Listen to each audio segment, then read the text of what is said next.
Hey everyone, how's it going? It's Kaeyoh here. Today we're going to be talking about how to pick good team fights.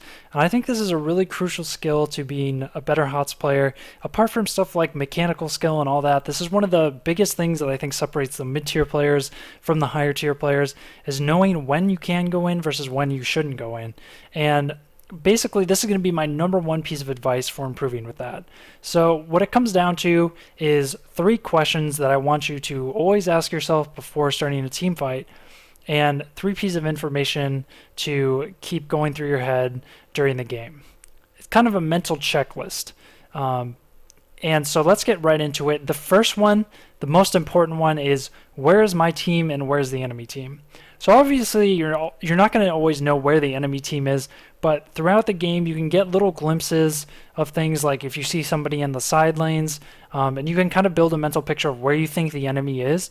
And knowing where your team is the easy part, and what this allows you to do is have the numbers advantage when you're making decisions. Having the numbers advantage is the most important part of knowing your engagements. If you have the number advantage, you're probably going to win, and that's a good start. So that's the most important one. The second piece of information is knowing what cooldowns your team has. Now if you hit tab, most people have the stats up, they have their damage thing, they're making sure they're up there and doing the deeps. But what I want you to do is just keep the talents menu open and just constantly check through your team's ultimates and know what ultimates are available. So when you're doing your rotations and stuff, you just quickly hit tab. If you've got the screen up already, it's super easy to just glance and be like, okay, everything's up, we're good to go. This is really crucial when it comes to having comps like an ETC team where you need to know that you have Mosh available.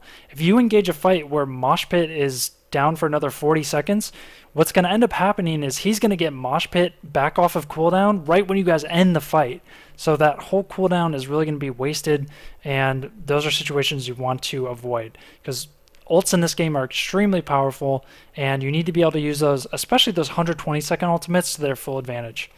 The third piece of information that you need to know is, does either team have a significant talent advantage? So really what you're talking about here is talent tier advantage. Did one team just hit a talent tier advantage? Like for example, if you're looking to engage on somebody and you just glance up and you happen to see that they just hit 16, you don't want to fight. You want to make sure you're soaking, you get on the same tier before you take that engagement. Likewise, if you're in a situation where you're about to hit 16, wait a few more seconds, back off, just get a little bit more soak, hit 16, and then engage. And these are the kind of good stuff that you want to be thinking about at all times. So let's just take a look at this game here. Now, ignore the death numbers up here. I had to mess with the replay or whatever to get it correct, and this bugged out a little bit. But the point will be the same. Everybody is alive right now. So Murden here is trying to engage on this juicy Malf who's in a really vulnerable position here in lane. But let's role play real quick as the Muradin and just go through these questions. So first thing, where is my team? If you glance at the minimap, it does look like the team is here, basically all in the area ready to fight. Okay, but this is a really important small detail, but it can save you. Make sure you glance at your base, because sometimes people have just respawned or just backed, and if you're not careful and you don't glance at the base, you could be engaging a 4 vs 5. Second question, do we have our ultimates up? Well, if you open this up and look, it's pretty clear that we do have all our ultimates, and we're not missing any big cooldowns. This is really important. If you're playing like a bruiser comp and your Rhaegar doesn't have Ancestral up, like me as the Sonya, if I engage knowing I don't have Ancestral up and I die, that's totally on me. So we have everything up. And the third piece of information, does either team have a significant talent advantage? And no, neither team does. Sometimes this information is not relevant, but it's good to know that they don't have an advantage. So obviously Teamfight is a lot more complicated than just these 3 things, But this is a good starting place for your decision making, and it'll save you a lot of silly mistakes that you might otherwise make if you aren't just running through these things in your head.